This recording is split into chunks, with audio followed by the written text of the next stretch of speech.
Rientriamo amici di Verde Nord-Est dopo la sigla qui da Zero Branco per la 25esima edizione della mostra del radicchio di Treviso IGP, dove non manca mai la presenza di Oppo Veneto, l'organizzazione di produttori ortofrutticoli del Veneto. Io mi trovo in compagnia del direttore e del presidente, rispettivamente Francesco Arrigoni e Adriano Daminato. Allora, radicchio di Treviso IGP, ma anche tutti gli altri radicchi che hanno imbandito le tavole non solo dei veneti ma degli italiani in queste vacanze di Natale. E anche di qualche europeo, penso, no? Quindi no, per noi è stato un periodo di grande soddisfazione, i numeri crescono ancora su questi prodotti che rappresentano un po' il nostro territorio.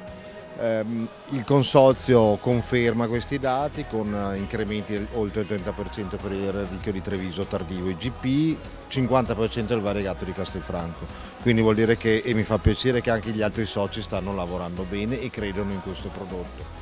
Cosa dire? Noi ogni anno siamo sul fronte di portare innovazione, comunicazione del valore di questi prodotti e dei nostri territori. Qua abbiamo un esempio che ormai siamo collaudato da un paio d'anni, però è una confezione che va in casa delle famiglie con dei cespi selezionati con tutta una serie di informazioni sul consumo, sull'origine, sulla qualità e via dicendo.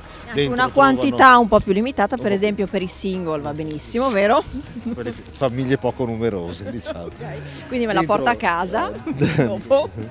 Dentro trovano una piccola rappresentazione che ormai si va di moda a fare a fumetti, con cui si spiega il ciclo di produzione e perché poi alla fine è questo valore, tutti questi passaggi, tutto questo operare dell'uomo, insomma, che dà valore al prodotto finale. Grazie direttore. Presidente, ma questa stagione insomma come sta andando? Le gelate ci sono state che fanno tanto bene a questo radicchio? Diciamo che le gelate quest'anno sono arrivate addirittura in anticipo, ma positivo comunque, e quasi quasi la stagione si è rovesciata. Noi se ne aveva avuto un bel freddo abbastanza forte all'inizio, quindi stagione a novembre, e adesso addirittura stiamo andando verso il caldo, quasi una cosa al contrario.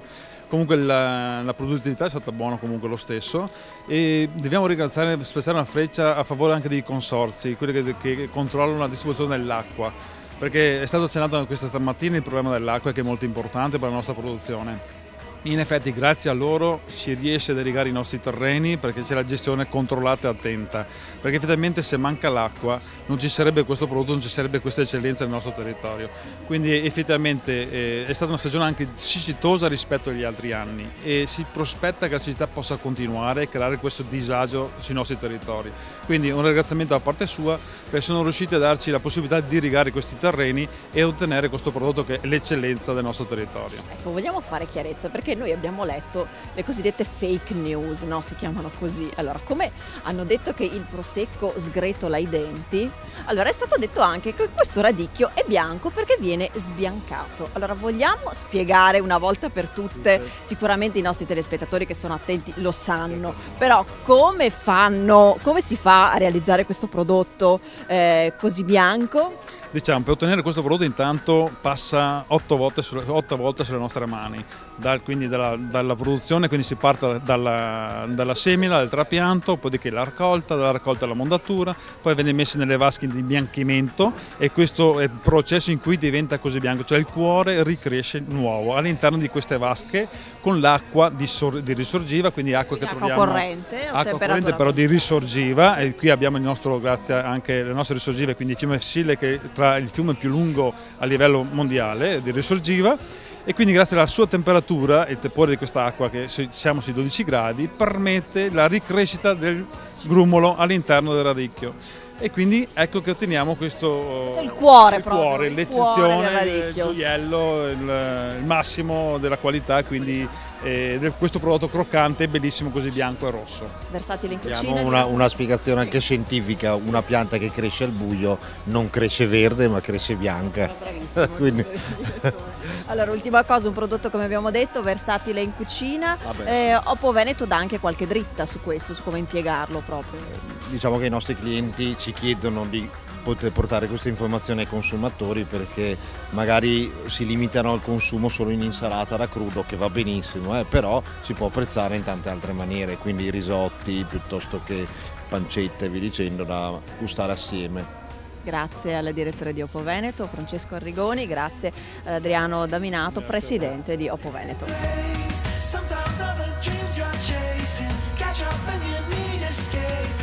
Chiudiamo qui da Zero Branco insieme a Giuseppe Pana, assessore all'agricoltura della Regione Veneto. Allora, assessore, il territorio trevigiano non di solo prosecco vive, abbiamo questo che è un po' l'oro rosso di questo territorio. Sì, se andiamo in giro per il mondo la prima parola che uno straniero sa del nostro Veneto è radicchio, oltre a quella di Venezia. E quindi sicuramente significa che la promozione che la Regione Veneto ha messo nei prodotti di questo tipo, i prodotti certificati IGP, che sono appunto la punta di diamante della nostra identità, della nostra tradizione, sta funzionando. E quindi sicuramente, oltre agli investimenti nel settore agrario, quindi l'assistenza alle imprese che coltivano il radicchio in particolare, ma anche gli altri prodotti, e dal punto di vista del piano di sviluppo rurale, comunque nella promozione anche appunto delle attività, ma anche nella promozione dei prodotti, ci sono anche gli agricoltori che lavorano, che danno prodotti di qualità, ma soprattutto che si consorziano all'interno appunto delle certificazioni dell'IGP. Quindi io esorto gli agricoltori ad andare avanti. Questo è stato un anno molto importante per il radicchio, più 30% nella produzione, ma soprattutto un aumento anche degli ettari di produzione, quindi ci conforta nel dire che non c'è solo il vino, ma ci sono anche tanti prodotti, e quindi vino, prodotti, turismo e prodotti culturali, in genere mostre, possono dare al nostro Veneto una grande economia.